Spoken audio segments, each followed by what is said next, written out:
Բարև բոլորին, այսօր պատրաստելու եմ շատ համեղ բանանով մուս։ Վերցնում ենք 3 հատ բանան, եղևահան ենք անում,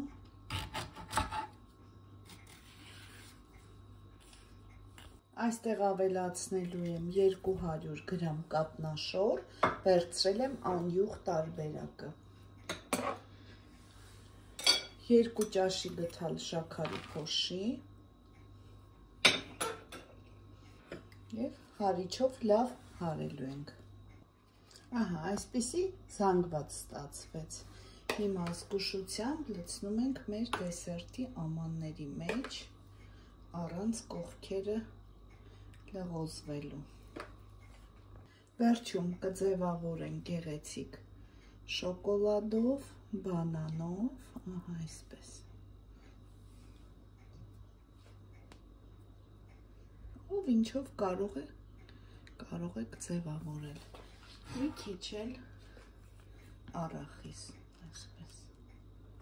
ցանենք, կարող եք ընկույզ լցնել, ով ինչ ցանկանում է, ցանկացած ընդեղենով։ Եվ կդնենք սառնարանում մի 10 րոպե, որ լավ սառի։ Վերջ, մեր դեսերտը պատրաստ է։ Լավ սառել է, արդեն կարող ենք մատուցել։ Այսքանը շատ համեղ է ստացվում, երեխաները անչափ սիրում են այս մուսը։ Պատրաստ եք անպայման։ Ցտեսություն։